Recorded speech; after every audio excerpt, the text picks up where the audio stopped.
Dit is de podcast van Omroep Friesland. Noordewien. Met Willem de Vries. Kom verder.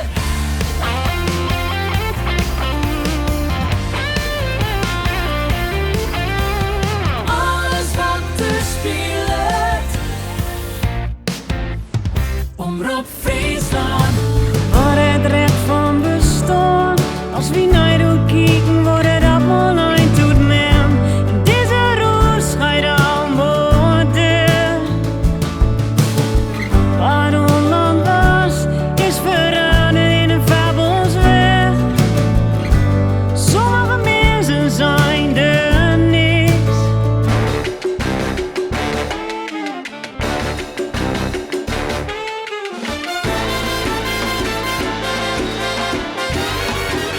Dit is Noordewien.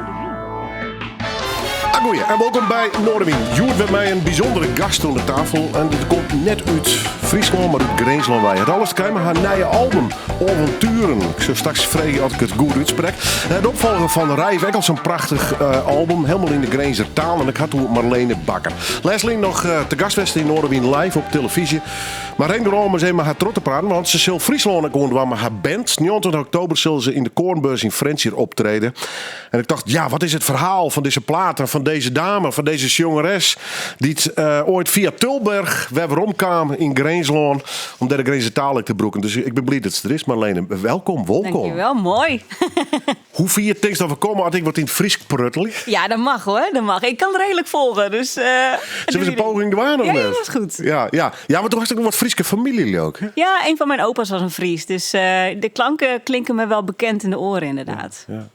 Hoe is het? Goed, ja. De release van die plaat is West. Klopt. En ik ga die wat op social media wat volgen. En ik denk zo, dat is volle bak en smoordrok, of niet? Ja, best wel. Maar allemaal leuke dingen, weet je wel. Dus dat maakt het ook gewoon tof. Dus dan zit je wel op een soort van adrenalinegolf die ook wel fijn is. Maar het is druk inderdaad, maar niks te klagen. Ja. Regels alles zelf? Ja. Ja. Ja, maar er was een eigen label, hè? Rijvek. Hè? Ja, Rijf Records. Ja. Wat wie de aanleiding eigenlijk om daarmee te starten? Moest het beslist in eigen hoorn horen? Best zijn eigen wezen om meteen plat te zitten? Of toch gewoon ooit gebeurt het net? Nou ja, eigenlijk alles wat je zegt vinkt het wel af inderdaad. Ik vind het sowieso heel erg leuk om te doen.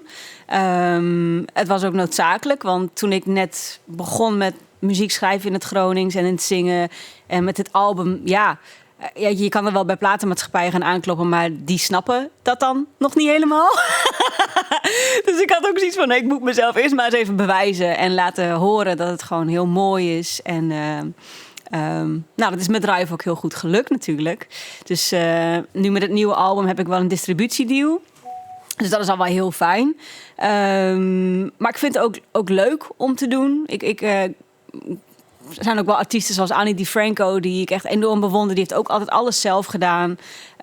Dus toen ik haar muziek leerde kennen, had ik ook wel zoiets van, dat wil ik ook, weet je wel. Gewoon alles zelf doen, zelf bepalen hoe en wat. Dat is gewoon heel tof.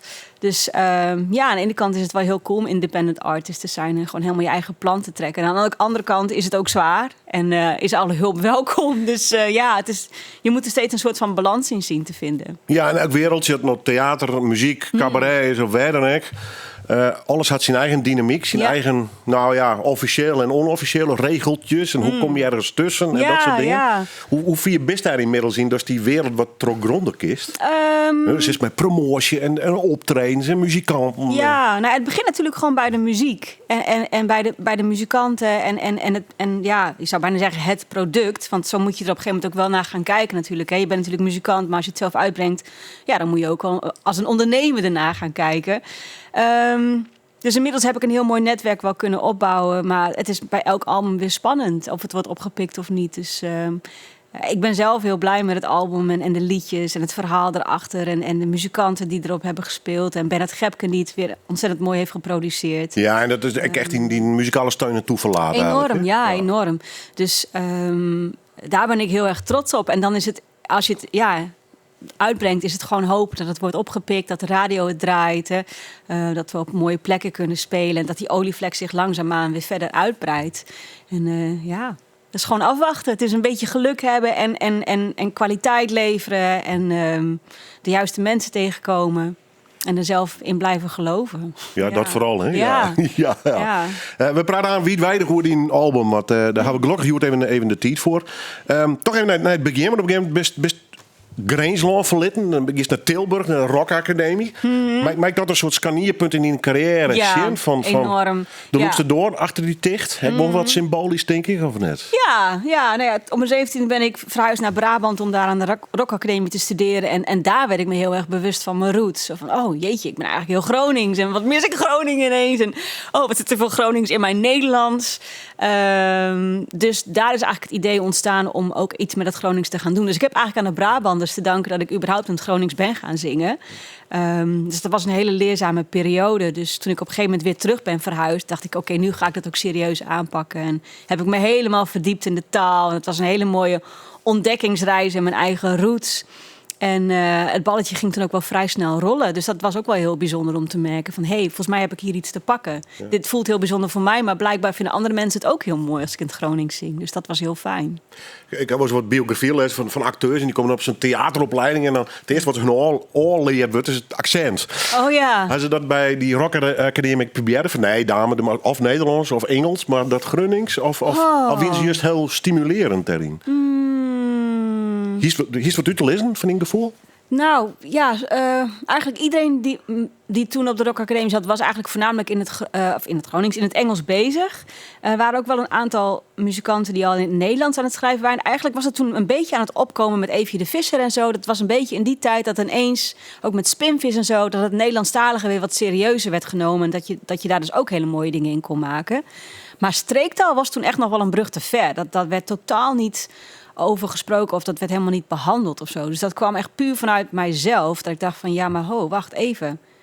Ik voel dat ik in die taal ook een verhaal kwijt kan. Dus dat werd niet gestimuleerd of zo. Dat is gewoon puur uit die heimwee ontstaan. Inmiddels denk ik wel dat er veel meer aandacht is voor streektaal. Hè? Ook iemand als Daniel Loos of Nienke Laverman, die echt wel echt hele mooie albums in hun eigen taal maken. En daar is wel steeds meer waardering voor, volgens mij. Dus daar heb ik heel veel aan gehad, aan dat soort muzikanten. Nou ja, heel lang dwam het mij normaal, maar dat weer met alle respect. En ik bedoel, echt net denigreren, maar dat wie ik de feesttent band. Hè? Ja, onder de boerenrockers. Ja. Nou, niks mis mee. Nee, zeker niet. Maar in het chanson, in het popsongs, Nienke zit wat meer kleinkunst natuurlijk. Daar weer nog net zo volle streektaal of dialect te vinden. Dus daar is wel gelijk in. Dat is heel belangrijk geweest. Absoluut. Ja, zij hebben echt wel de weg een beetje vrijgemaakt, ook voor muzikanten, om serieus te worden genomen in hun eigen streektaal. Dus dat is helemaal te gek. En dat ook gewoon echt een mooi verhaal hebben en een boodschap. En dat heel mooi verpakken met hele mooie muziek is gewoon gouden combinatie als je het mij vraagt. Dus ik weet niet. Ik heb Nienke Laverman nu een paar keer live gezien. En ik kreeg altijd kippenvel. Laatst had ik haar gezien in de Schouwburg in Groningen. En dan zingt ze Berele of zo. Kan het niet zo goed uitspreken. Nou, dan zit ik gewoon te huilen. Ik vind het zo mooi, want het is zo duidelijk waar dat liedje over gaat. Ook al versta je niet alle woorden. Je weet gewoon dat er zit zoveel liefde in en zoveel hoop. En dat gaat dwars door je hart. En dan maakt het niet uit dat je het niet helemaal verstaat. Dus dat vind ik echt wel de kracht van de taal en de muziek of zo. Van liefde maak is en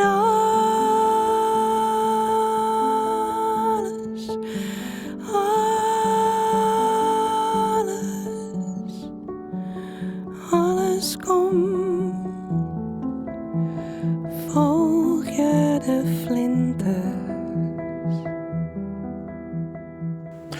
Nienke Laverman, Sebereland. Die op het muzieklesje van mijn gast van Joert, Marlene Bakker. Ze komt van het prachtige Grenzerlaan, platteland, stad, Tilburg. Maar nou bij waarom naar het platteland ook. Je waar ik wel even over praten. Avonturen is haar nieuwste album, opvolger van Rijf. En Saturday Fest in agenda. 29 oktober stiert ze in Frenchier in de Koornbeurs te spelen. Alvast even hoe dat optreden. Want die hele tournee vandaag, daar had een complete band mee. Hoe zit het eigenlijk? Ja, we spelen met voltallige band. Dus we staan met z'n 5 op het podium inderdaad. Dus we kunnen de liedjes gewoon echt helemaal breed spelen. Dus dat is echt heerlijk. Ja. Wat hast u heel lang alleen muziek maken? Of bist u altijd al een soort bandmember west. Wat even Ja, ik sta eigenlijk nooit alleen op het podium. Dus ik heb altijd wel of een duo of een trio bezetting. Bernard mij of Rijer Zwart hier lessen mij.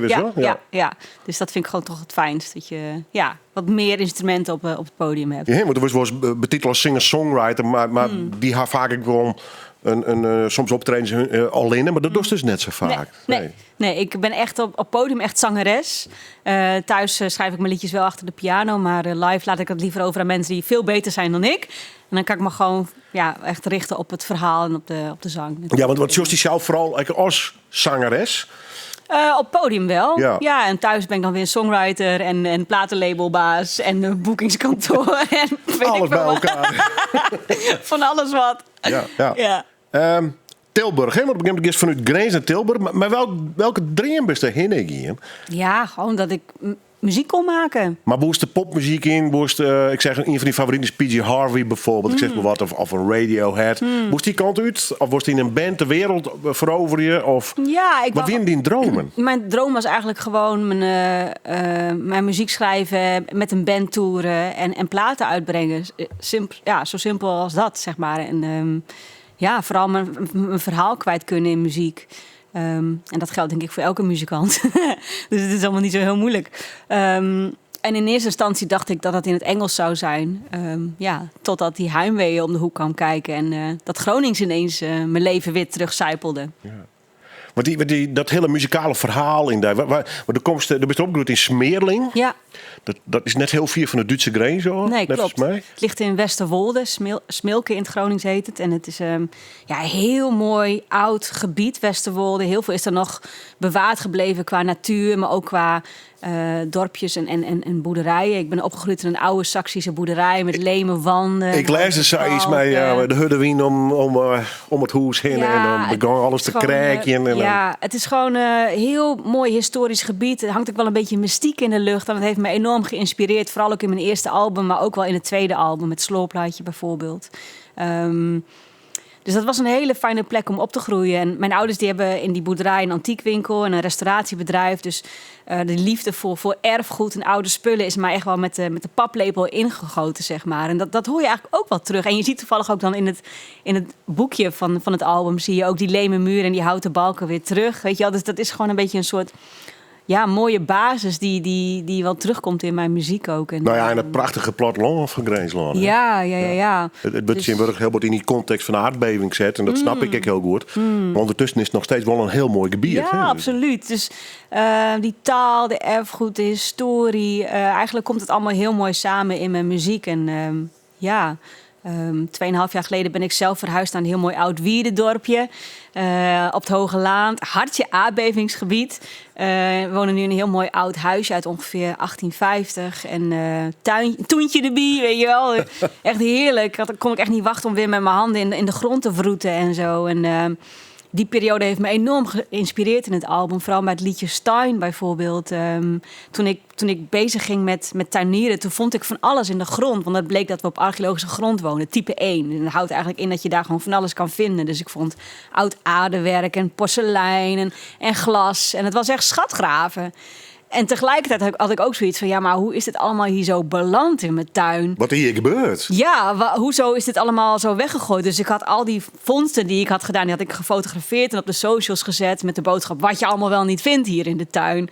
Maar toen kreeg ik hele diverse reacties van mensen die ook zeiden van, heb je nou wel of niet iets gevonden? Of je maar een oude troep, weet je wel? Dus beauty is in the eye of the beholder. Wat de ene heel bijzonder vindt de andere dus gewoon oude rommel. En dat is natuurlijk iets wat je heel breed kan trekken. Hè? Wat heeft eigenlijk recht van bestaan? Hè? Wat de ene heel mooi vindt de andere niet zo belangrijk. En daardoor is dat liedje Stein ontstaan. Wat het recht van bestaan. Erfgoed wat met de grond gelijk wordt gemaakt. Hè? Vanwege die aardbevingsproblematiek. De een maalt daar niet om en zet er een mooi nieuw huis op. En de ander denkt, maar dit is onze historie. Wat doe je nou? Is het een historisch slagveld eigenlijk? Dat hele gebied vanwege die verbouwingen alle keer. En panden die net meer broekbaar binnen en opbrutsen worden matten? Nou ja, dat verschilt heel erg per dorp en per gebouw. Ook wat de staat van een boerderij was natuurlijk. Ja. Maar Dan krijg je dus aan al je gotten in dat landschap misschien wel qua hoezen. Hè? Nou ja, je ziet wel dorpen inderdaad waar ineens van die gaten ineens zijn. Ja. Of hele wijken die ineens plat worden gegooid. En ik vrees nou dan net alles maar voel je lelijk moderne bouw, bing bang of nou net? ja, Of valt het van alles en nog wat wel. En daar kan je van alles van vinden natuurlijk. Aan de ene kant heb ik er ook wel begrip voor dat mensen zich veilig moeten voelen in een huis. Aan de andere kant is het door de NAM soms te makkelijk over gedaan. En die hebben gewoon gedacht, we kopen het op en we gooien het plat. De bulldozerdroer. En ik denk dat veel mensen zich toch wel vergissen in hoe belangrijk een huis is. Of sommige boerderijen zitten al eeuwenlang in één familie. Dat is onderdeel van je geschiedenis, maar ook van de familie zelf. Ja. Bijna als een familielid, weet je wel, die dan met de grond gelijk wordt gemaakt. Dus ik met mijn album probeer ik toch wel een stukje bewustwording weer terug te krijgen. Van niet alleen met gebouwen, maar ook met natuurgebieden. Van je kan het maar 1 keer kapot maken en je krijgt het nooit meer terug. Ja. En dat vind ik wel belangrijk om daarover te hebben. En muziek is dan een heel mooi middel.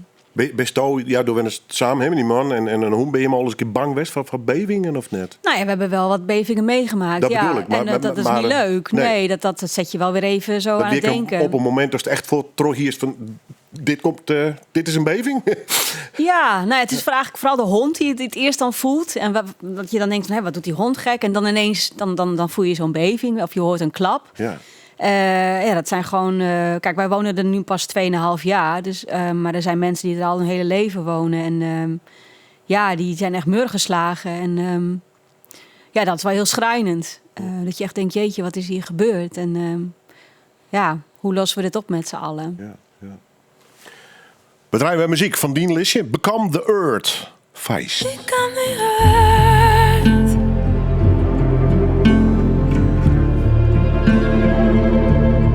Become the earth.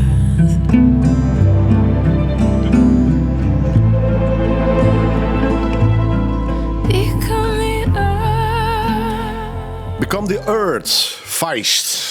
Marlene Bakker, je hoort mijn gast en die kwam jij mee oorzetten. Dit was kijk live show, hè? Vertel eens. Ja, in Tivoli in Utrecht inderdaad. Dat was heel indrukwekkend. Is dat een beleving op zichzelf? Ja, want het eerste uur heeft ze gewoon helemaal alleen in de eentje gewoon gitaar gespeeld. Dus op een gegeven moment had iedereen ook zoiets van, blijkbaar is dit gewoon een one-man show vanavond. En op een gegeven moment valt dat gordijn naar beneden en bam, die hele band erbij. Het was echt te gek. Het was echt een heel gaaf optreden.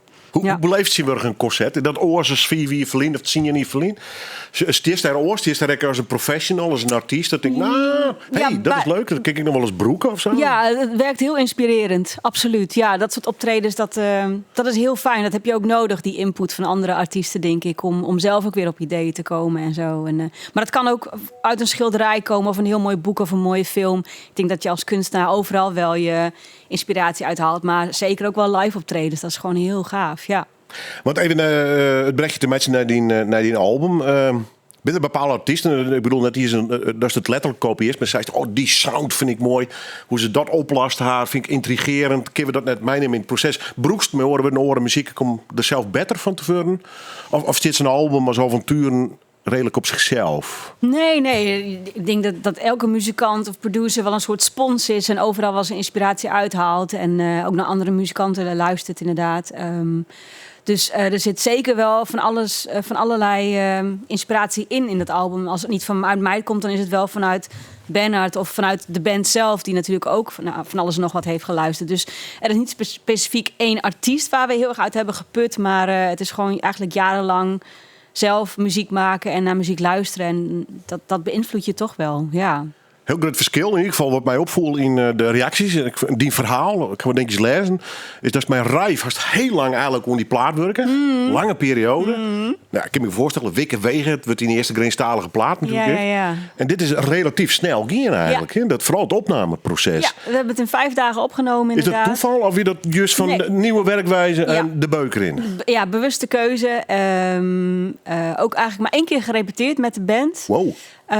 En heel bewust ervoor gekozen om alles gelijktijdig op te nemen en het in de studio te laten ontstaan. Bijna een live plaat dus. Bijna, Zeker opzicht. Ja, absoluut. Ja, we wouden het echt organisch gaan insteken. En zo'n liedje als bijvoorbeeld als Wat is de Loos is eigenlijk in de studio zelf pas opgebouwd. Hebben we echt laagje voor laagje zeg maar laten ontstaan. We hadden er wel een bepaald idee bij natuurlijk. We zijn niet helemaal plomp verloren de studio ingegaan. Absoluut niet. Maar dat was een hele fijne werkwijze om het gewoon inderdaad gewoon gelijktijdig met z'n allen in zo'n studio een paar keer door te spelen en dan op te nemen. Was heel, heel fijn. Ja.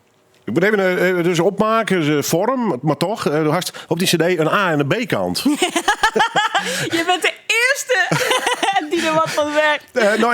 Neem meer de vraag. Waarom? Nou ja, het is eigenlijk het design van de vinylplaat. En we hebben dat gewoon niet aangepast. Ik vond het ook wel leuk. Het heeft een beetje een soort vintage coole Het integreert. Nee, maar misschien had de hier verzameling noemen ze een heel verhalen de oren. Misschien. Ja, ik zit het al in te vullen. Ja. Nou, dat is leuk dat je het op die manier al probeert daar een soort van logische... Ik probeer alles te verklaren, maar dat maak je dus net altijd door. Dit is eigenlijk de plaat. Het is gewoon eigenlijk het vinylontwerp. Ja. Dus ik hoop niet dat mensen nou dat cd'tje proberen om te draaien en een cd spelen, want dat gaat niet werken. Nee. Ik weet intussen aardig goed werken. Nee, maar hoor, we hebben echt op vinyl uitgebracht. Hè? Ja. Dus omdat je het zelf mooi vindt, of vast toe een publiek die dat echt wel heel erg waardeert. Ja, beide. Ik vind het zelf ook te gek om gewoon zo'n vinylplaat in je hand te hebben. Er wordt ook weer heel veel vinyl verkocht. Dus eigenlijk als ik zelf ook muziek koop, is het ook eigenlijk alleen maar vinyl. Maar er zijn ook heel veel mensen die echt nog een cd kopen. Dus en ik wil gewoon beide wel gewoon iets kunnen aanbieden. Ja. Het is gewoon tof. Het is ook leuk om inderdaad met die vormgeving bezig te zijn. En even kijken hoe je het cd weer met het boekje. Kijk, een vinylplaat heeft geen boekje. Die heeft gewoon weer een vinylhoes, weet je wel. Dus het is heel tof om naast muziek maken ook bezig te zijn met vormgeving en videoclips en merchandise. Dat is gewoon heel tof om te doen. Ik ken je net heel goed, maar ik had toch een soort perfectionistisch gevoel bij die. Klopt dat een beetje? Ja. Ja. En dat begint dus een eigen label. Dat met muzikanten ondersturen. Iedereen die helpt om op een gegeven moment te zeggen, no is clear? Of is dat een eindeloos proces? Nee, helemaal niet. Nee. Want dat lijkt mij zo moeilijk voor een perfectionist om te zeggen, nu is het wel goed genoeg. Nou ja, het is ook goed om te beseffen waar je eigen kracht ligt en waar je gewoon hulp moet zoeken. Hè? Ik geef ook heel veel dingen wel uit handen. Dat kist dus wel. Ja, absoluut. Nee, dat moet ook. Je kan het niet allemaal zelf doen. En, nou, dan ben je nog perfectionisten die nee, maar dan sla je slapeloze nachten verhalen. Ja, maar dan sla je de plank mis in je perfectionisme, denk ik. En dan moet je ook leren om dingen uit handen te geven en om de juiste mensen om je heen te verzamelen. Ik maak die vormgeving niet zelf. Arthur van het Hoog heeft dat helemaal mooi vormgegeven. En die tekeningen zijn weer van mijn zus. Bernard Gepken heeft het album geproduceerd. Rijen Zwart heeft de blazersarrangementen geschreven. Je hebt trouwens 12 fantastische muzikanten nodig. Enorm. Ik ga hier maar ik me horen. Muzikanten mogen over de vlier horen. Dat is echt genieten. Ja. 12 leuke kerels, maar ik heb hele goede muzikanten. Ja, absoluut. Dat maakt voor ik heerlijk werkje. Ja. Dus, en dat geeft mij ook een soort van vrijbrief om ook weer mijn eigen ding te kunnen doen. Weet je, als ik met die mannen speel, dan weet ik, oké, dat komt goed. Daar hoef ik me geen zorgen over te maken. Ik kan me volledig focussen op wat ik wil doen. Maar het wil mij een goed verhaal komen. Absoluut, ja. En dat doe ik dan. Kijk, die liedjes. Als je die liedjes schrijft, dat is een heel bijzonder proces eigenlijk, waarin je gaandeweg pas achterkomt wat het verhaal van het album is en ook wat de titel moet worden. En toen het album eenmaal af was en we gingen werken aan de theatertournee, dacht ik ook van hoe ga ik dit verwoorden? En daar heb ik dan weer de hulp van ingeschakeld van Theo de Groot, een hele goede regisseur uit Groningen. Ja. En die heeft me weer geholpen om die theatervoorstelling vorm te geven, weet je wel. Dus ik doe het absoluut niet alleen. Dat gaat ook helemaal niet. Maar het is juist heel fijn om samen te werken met mensen en hun mening te horen en samen met hen je verhaal in de steigers te zetten. Dat is gewoon een heel mooi proces. En dat maakt ook weer dat je op andere dingen weer uitkomt of je andere dingen weer realiseert. En dat is gewoon heel fijn werken op die manier. Besteedt er een soort heilige graal van songschrijvers of net? Nee. Gewoon keihard werken. Ja, en ik denk, kijk, in eerste instantie moet het gewoon op een bepaald gevoel gebaseerd zijn, denk ik. Dat je, als je iets schrijft, dat je denkt, hey, verrek, ik heb hier iets. Of dit doet iets met mij. Of, dit vind ik spannend. Waarom vind ik dit spannend? Dan is het waarschijnlijk belangrijk om juist op de pen en papier te pakken. En daar begint het mee. Het moet ik hou van muziek met een verhaal, weet je wel. Het moet geen oh baby I love you zijn. Het moet wel echt ergens over gaan. En daar begint het mee. Als dat er al niet is, dan heeft het voor mij al weinig zin. En ik denk, als je zelf een verhaal hebt en je kan uitleggen waarom je iets doet of waar een bepaald liedje over gaat, dan kunnen de mensen met wie je samenwerkt, die kunnen daar dan ook iets mee. Dus ja.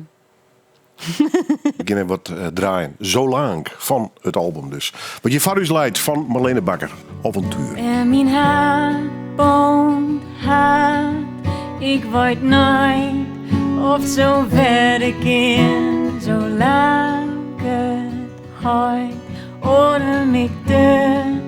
Totdat ik nooit meer kan. Til me op. En droog me met nog ben. Als een dag wijn wie de weg. En mijn hart bonkt hard. Het waait nooit of het verder kind zolang het gooit. Zit ik het zo een beetje goed? Ja, maar het klinkt best wel goed. Het klinkt hard als een levensveske. Is dat het? Ja, dat is het ook. Ja, het gaat echt over... Als je heel intens van iemand houdt, of als je onvoorwaardelijk van iemand houdt, dan kan het ook heel dicht bij een gevoel van rouw liggen. En dat is eigenlijk heel erg mooi dat die... Het kan pijn doen, hè? Ja, dat die emoties zo gelaagd zijn en dat die zo dicht bij elkaar kunnen liggen. En dat maakt ook als iets vergankelijk is, dat je er dan nog intenser van wil genieten, voordat het er niet meer is. Dus daar gaat het eigenlijk over. Zo lang. Vreemd me wel, lees je die tekst denk ik nog nice toch meestal die Grains vaak broeken of Ja. is dit een beetje Marlene Bakker spelling en staving? Nee, zeker niet. Ik laat alles checken door Henry Schoonhoven. Hij werkt bij het Huis van de Groningen Cultuur. Bij hem heb ik ook heel veel cursussen in het Gronings gevolgd. Dus daar zitten eigenlijk uren en uren aan meetingen in, waarin we soms een half uur over één woordje konden praten van, moet het zo, moet het dan zo? Dus nee, ik denk daar wel heel goed over na van, ja, hoe verwoord ik het en klopt het grammaticaal ik wil heel graag het Gronings gebruiken wat mensen van mijn leeftijd gebruiken. Dus het moet niet een soort woordenboek Gronings zijn of zo. Nee, net een soort old school. Ja, nee, het moet wel echt. Het is een levende taal en dat wil ik ook heel graag laten zien in mijn muziek. Dus het was heel interessant om met hem al die teksten uit te pluizen en bij elke zin en elk liedje eigenlijk weer nieuwe afwegingen te maken. Dus heel interessant. En ik vind, maar goed, de smaak, ik vind ik een mooie zangtaal. Ja. Ervaarst du dat zo? Als jongeres, wat doen we het te brengen, performen? Hè? Nee, en het wat is er iets heel krullen. fijn. Het is heel mooi rond en zacht. En, zangerig. Had het Fries Ja, kijk wel wat? absoluut. Wat Fries had dan wel wat harde kanten. Dat Ja. Grace vind ik wel mooi. Maar dat Ja. waait al mooi, heel mooi mij, liep Ja. het mij. Maar dat, normaal, dat ben ik als leek. Maar dat ervaarst hoe ik wil dus. absoluut, ja. Het is een hele mooie, zachte, ronde taal. Ja. Dus daar kan je als zangeres heel erg gebruik van maken. Nou ja, qua expressie. Ik word haast les in. Ik moet de provincie. Hij is wel vaker natuurlijk voor spelen. Maar ik in bijvoorbeeld in Amsterdam. Daar zit meestal bij die Grazer natuurlijk net machtig binnen. Nee. Lijst het dan nog uit of denk je, nee, die taal, de klanken, het vertelt zichzelf wel? Dat verhaal? Ja, soms... ik vind het wel leuk om iets over de liedjes te vertellen. En ik denk dat dat sowieso altijd een heel goed idee is. Maakt niet uit in welke taal je zingt. Om er iets over te vertellen. Om mensen een soort van... aan te geven van dit is waar de inspiratie vandaan komt. Of dit is waar het voor mij over gaat. En dat doe ik best wel veel. En dan komt het wel binnen. Ja, maar ook als ik het niet uitleg komt het eigenlijk altijd wel goed. Het hele album stond best aardig wat nummers op. Ja. 12 in totaal. Ja. Hoeveel hier is het? Echt 12 of ben er nog een pro-afval? Nee, eigenlijk waren dit alle liedjes die ik ook wel had geschreven met Bernard. Dus we hebben eigenlijk helemaal niks hoeven schrappen, gek genoeg. Bij mij komt het er altijd heel traag als stroop uit. Maar wat er dan Heb je een slow starter? Nou, niet per se een slow starter, gewoon een slow rider. In general, denk ik. Ik ben niet iemand die er elke week voor gaat zitten. Bij mij moeten dingen echt een beetje organisch, intuïtief ontstaan. Dus aan de ene kant is dat een luxe positie. En aan de andere kant duren dingen daarom ook wat langer, denk ik misschien wel. Maar ik vind het ook fijn om tijd te nemen voor een album. Omdat het toch wel een soort tijdsdocument is van een bepaalde periode in je leven. En je kan niet in een jaar, tenminste ik kan niet in een jaar een nieuw album schrijven. Want dan gebeurt er te weinig en ben je ook te weinig gegroeid als persoon, denk ik, of zo. Is dat ik erin dat het best wel lang door had tussen aanhalingstekens? Want wat is lang natuurlijk, maar toch. Ja, nee, maar toen is het 18 weer rijf. Ja. En op wie verder, hè, wat dat onbelangrijk. Ja. Er zit daar natuurlijk een enorme COVID-periode Ja, tussen. dat heeft de boel enorm stopgezet, inderdaad. Ja, ik was schreeuwen. Ja, ergens ook wel. Ik ben in die periode ook dus verhuisd. Dus dat was een hele fijne afleiding. Omdat ik me voor de rest eigenlijk in die periode, net zoals heel veel kunstenaars, gewoon compleet letterlijk en figuurlijk waardeloos voelde. Want je kan gewoon niks meer. Nou, eigenlijk geen toekomstperspectief. Nee, dus we zijn toen gaan verhuizen. En ik heb me toen heel erg bezig gehouden met lekker in de tuin. En gewoon even hoofd in de wind. En ik was ook wel moe. Want het was gewoon 2 jaar wel knallen met Rive en alles zelf doen. Ik was mezelf een beetje voorbij gelopen. Dus ik heb die tijd ook wel heel erg gebruikt om gewoon even na te denken van ja, maar waar word ik nou weer gelukkig van? En wat wil ik eigenlijk? En wat is er eigenlijk allemaal gebeurd? En dat hoor je ook wel terug op het album. Dus aan de ene kant was het heel vervelend dat die COVID-periode was, want ik zat midden in mijn theater te nemen. En aan de andere kant was het ook wel een soort zegen van oké, nu kan je even neerploffen. De rest ploft ook even neer, dus het kan ook. Ja, het wordt nog verplicht geworden. Ja, ik heb dus, geen keus. Neem even de tijd voor andere dingen. Dus dat was eigenlijk wel heel, heel fijn. Ja. Dus ja, en dan krijg je weer een mooi album. Dus het heeft ook weer mooie dingen opgeleverd. Ja, maar we hebben de referist al even om. Dat Rive, dat wie echt in de 50 versnelling kedeng. Ja. Ik landelijk hoop goede recensies. Ja, dat was geweldig. Media-aandacht. Ja, en dan komen er optredens. En dan ontstaat er het momentum. Hè, wel. Dat had dus echt gewoon. Maar de orenlangere periode dus eigenlijk. Ja, daar heb ik gewoon enorm geluk mee gehad. En daar heb ik ook mede te danken aan een Daniel Lohuis, met wie ik op tour kon als support act. En een Nienke Laverman die lovend over me schreef op social media. Een Frits Spits die inderdaad in 2018 zei het beste album tot nu toe.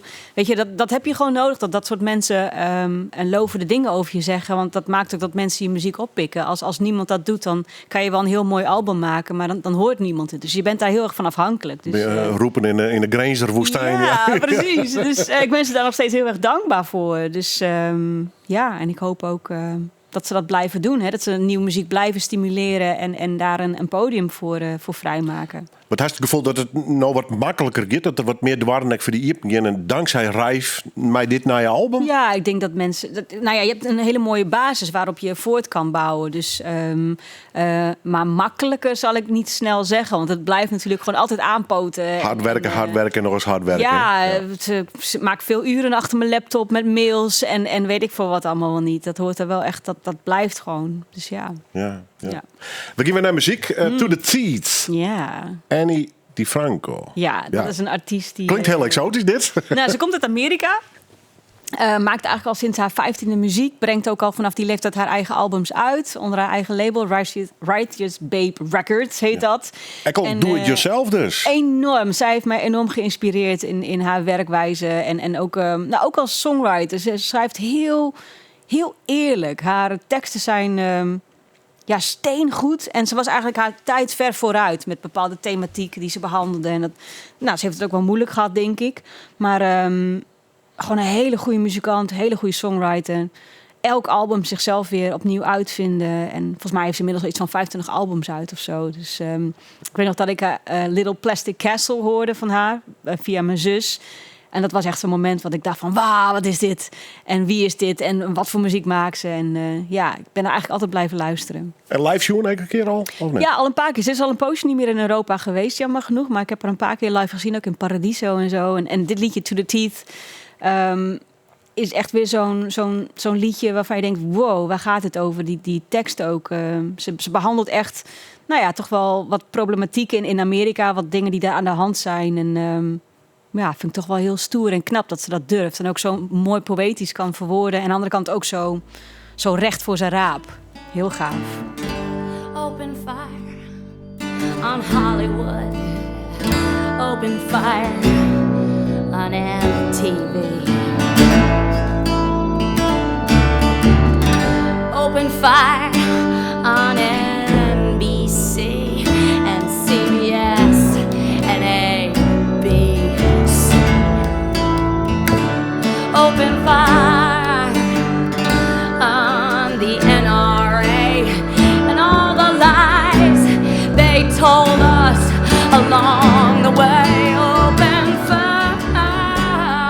Annie DiFranco en To The Teeth. Die op het muzieklistje van mijn gast Marlene Bakker. Die is hier gewoon bij haar nieuwe plaat. En die plaat komt zich in Friesland spelen overigens. 29 oktober nogmaals in Frencher.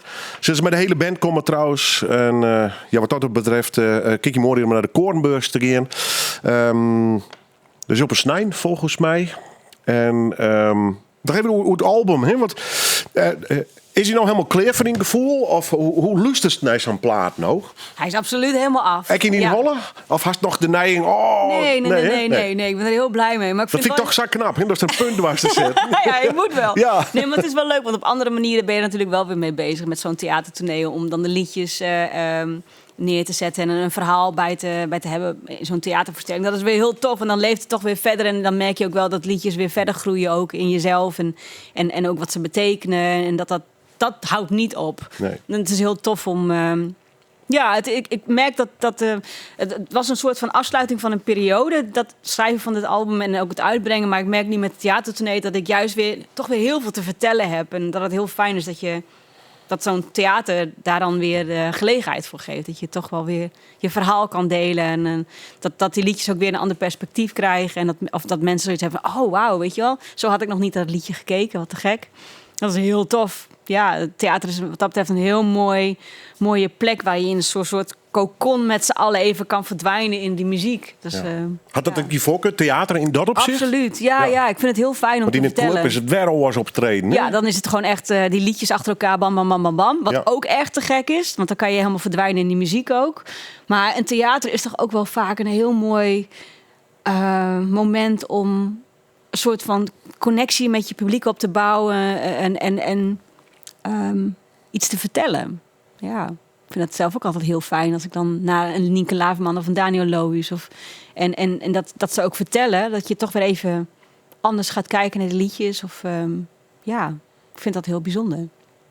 Ik denk dat dit voorlopig ik zou bedoeld, de Grijnse taal, dit soort muziek op deze manier platen met je theatertournees. Ik hoop het wel, dus dat ja. voorlopig daar is ik meestal die snonnen daar weer uitbrekken maar en dan heel wat oors dwaan volgen. Ja, nee, dat sluit ik ook niet uit, maar dit voelt gewoon heel erg goed. Dus ik denk dat ik dit vertrouwd is maar. Ja, ik blijf dit wel doen en uitstapjes zijn natuurlijk altijd tof om jezelf weer even opnieuw uit te vinden of op een andere manier te inspireren. Dit blijf ik wel doen. Ja, maar toen komt ik zeg al, als we in Amsterdam spelen, komt er naar Verenigd daar. Grijns, de Ommeland, Platteland. Leeft dit bord op dit stuit? Is er een soort circuit van troubadours, singer-songwriters, van bands in de Grijnse taal? Ja. Leeft het? Absoluut, het is echt wel, het bruist wel echt in Groningen. En er wordt heel veel gemaakt in de streektaal. En iedereen doet het ook weer op zijn eigen manier, in zijn eigen genre. Dus iedereen spreekt ook wel een beetje zijn eigen publiek aan, wat echt te gek is. En je versterkt elkaar er ook wel weer door. Dus ik denk dat we echt trots mogen zijn op wat er allemaal wordt gemaakt. Sowieso in het hele Neder-Saxische gebied gebeurt er veel. En je merkt dat er steeds meer aandacht voor is. Ook met het Neder-Saxische convenant, wat een paar jaar geleden is ondertekend. En mensen hebben toch wel behoefte aan roots en voelen waar ze vandaan komen. Ook omdat die wereld zo groot is geworden en je soms bijna een beetje verloren in kan voelen, is het juist heel fijn om dan weer terug te vallen op je eigen taal en je daarin thuis te voelen als een soort van mooie basis. Wijgevoel klinkt een beetje flauw misschien, maar toch dat gevoel echt nog versterkt toch de problematiek die daar dan heerst. Ik merk van, nou jongens, we moeten voor een koorder wijzen vanwege dat hele gedoe met die gas en dat stoppen en aardbevingen. Had dat het Grijnse gevoel ook nog stimuleert? Of? Ja, misschien wel. Ja. Maar ik denk dat die streektaal vooral heel inherent ligt aan de taal of voor een liefdegevoel, familie, weet je wel. Streektaal is toch ontstaat. Spreek je met je familie en je vrienden. Dus daar zit het vooral mee verbonden. Dat je een soort verbondenheid met je streek en met de mensen om je heen voelt. En als dat er niet is, dan haal je ook een beetje de ziel uit een provincie. Weet je wel? Dus, je zegt vaak meer high life. Het zegt meer dan, ik voel met je mee. Ja. Weet je wel? Dat klinkt een beetje koud en afstandelijk, maar high life. Dan weet iedereen meteen. Weet je, dan zit je meteen in het hart. Ja. Dus wat dat betreft vind ik dat in het Fries ook en in het Drents, dat is gewoon heel mooi. Nou, en dat op zich wel 3 unieke provincies die chillen corona lezen. Hè? Mm-hmm. Het Drents met zijn eigen karakter, zijn eigen mentaliteit ook wel wat. En dan de Grijnzers en de Friezen. Ja. Dat bent bij 3 aparte gebieden. Nou ja, maar het lijkt wel prachtig mooi bij elkaar. Ik bedoel positief, hè? Maar ik denk dat we altijd nog heel veel. Het is wel heel eigenzinnig al, ja. Enorm, maar we hebben nog meer met elkaar gemeen dan dat we van elkaar verschillen. Ja. En dat vergeten we nog wel eens helemaal tegenwoordig. Maar nee, ik voel me eigenlijk in het noorden. En of ik nou in Friesland ben of in Drenthe. Ik voel me daar wel meer thuis dan in het westen. Dat is ook leuk om daar af en toe te zijn. Maar ik ga ook heel graag dan weer terug. En dan voel ik me toch wel meer... tussen aanhalingsteken onder mijn eigen mensen, weet je wel, zonder al te polariserend te willen klinken. Vertrouwd. Maar het is gewoon zijn gewoon je roots. Wij zijn ze thuiskomen dan. Hè? Dus, ja. Wij gaan paken we eigenlijk wij uit Friesland. Wist toch waar die opgegroeid is of net? Of wie het beppen? Die komt een beetje uit Surhuis de Veen, die streek. De Frieske Wal. Gijkersklooster. Een Waldpiekje. Doorzoot. Ja. Waarom? Draai nog hier een nummer. Een van mijn favorieten. Vind ik persoonlijk nodig. Oh, echt? Waar gaat het hoor? Oh, nodig. Oh mijn god. Dat is wel echt meteen... Net alles uitlezen. Ja, maar ik nog wat te rieden bedoel. Maar... Ja, het is echt een van de meest kwetsbare liedjes op het album. Dus, maar het gaat er eigenlijk over dat je... als je niet lekker in je vel zit...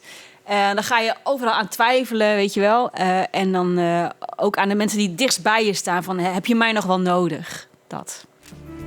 Dank u wel. Dank jij ook bedankt. This